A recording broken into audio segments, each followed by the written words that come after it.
Saudara, hari ini 24 Februari 2025 menjadi sejarah baru Indonesia. Presiden Prabowo Subianto jam 10 nanti akan meluncurkan Badan Pengelola Investasi atau Super Holding BUMN bernama Danantara. Sempat beberapa kali batal meluncur, daya Anagata Nusantara akan dirilis langsung oleh Presiden Prabowo Subianto. Kalau tidak ada halangan, jam 10 nanti Danantara akan lahir. Daya artinya energi dan kekuatan. Anagata adalah masa depan, Nusantara adalah tanah air. Presiden Prabowo bilang Danantara adalah energi bagi masa depan Indonesia. Danantara akan mengelola dana lebih dari 900 miliar dolar Amerika Serikat atau jika dikonversi ke rupiah nilainya sekitar 15 triliun rupiah. Ada 7 BUMN blue chip atau papan atas yang asetnya dilebur. Di antaranya adalah Bank Mandiri, BRI, PLN, Pertamina, BNI, Telkom, dan Main ID yang selama ini jadi holding tambang.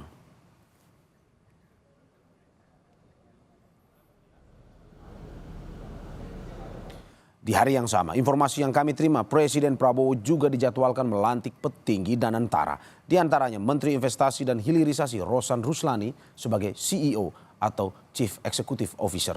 CEO di sini adalah kepala badan pengelola. Nama lain yang masuk dalam bursa pemimpin Danantara adalah Wakil Direktur Utama TBS Energi Pandu Syahrir sebagai CIO atau Chief Investment Officer. Sederhananya, Pandu akan memegang Direktorat Investasi dan Aset BUMN. Kemudian yang akan dilantik adalah Wakil Menteri BUMN Doni Oskaria sebagai COO atau Chief Operating Officer. Sederhananya, Doni Oskaria akan memegang kendali Direktorat Operasional BUMN yang ada di bawah payung Danantara.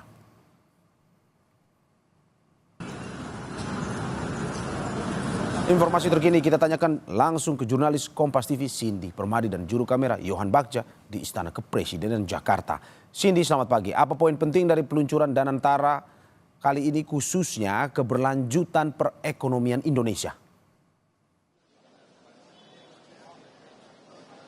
Ya, yang paling penting hari ini tentu adalah apa yang akan disampaikan oleh Presiden Prabowo Subianto. Karena akan membuktikan keseriusan dari Presiden Prabowo Subianto melahirkan Danantara.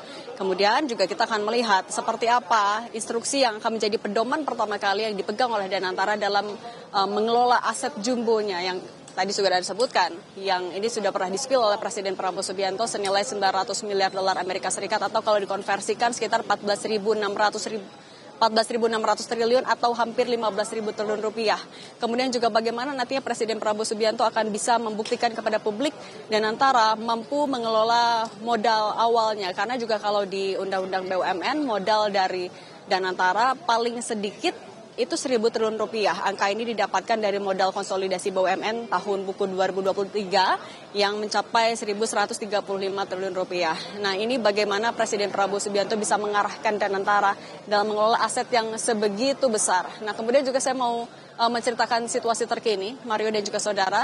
Kalau agenda pelantikan dan juga peresmian dijadwalkan pada pukul 10 nanti di halaman tengah Istana Kepresidenan Jakarta, artinya posisinya berada di antara Istana Negara dan juga Istana Merdeka Jakarta. Ini menjadi lokasi yang sama yang digunakan ketika Presiden Prabowo Subianto melantik secara serentak kepala daerah pada pekan lalu. Nah, tampaknya akan dilakukan secara sederhana tapi tamunya cukup besar karena kalau informasi yang kami himpun tidak hanya dari jajaran yang akan mengisi bursa organ Danantara saja, tapi juga akan ada Menteri Kabinet Merah Putih, kemudian kepala lembaga, anggota DPR, lalu ekonom, pengusaha, jajaran direksi BUMN, kemudian juga pemimpin redaksi media, lalu bahkan mantan presiden dan mantan wakil presiden juga diundang. Nah, kenapa ada mantan presiden juga? Karena kalau kita ingat Presiden Prabowo Subianto juga sempat meminta agar presiden-presiden terdahulunya bisa turut mengisi pos Dewan Penasihat.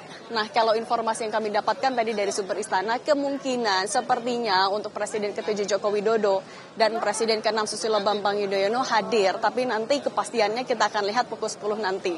Nah, di jalur ini saya ada di pintu Istana Negara, ini menjadi akses masuk bagi para tamu undangan. Tadi ada menteri termasuk juga Rosan Roslani yang masuk ke dalam bursa yang akan mengisi pucuk pimpinan di Badan BPI Danantara. Tadi ditanyakan seperti apa, apakah fix nih untuk mengisi posisi itu. Ia baru bilang ya kalau sampai saat ini jabatan saya masih Menteri Investasi dan Hilirisasi.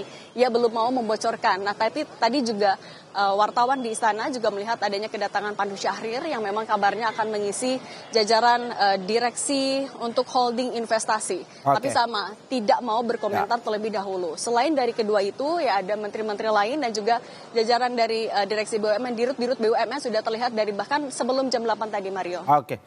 Terima kasih Cindy Permadi dan juga Yohan Bagja atas laporannya dari Istana Kepresidenan. Selamat bertugas kembali.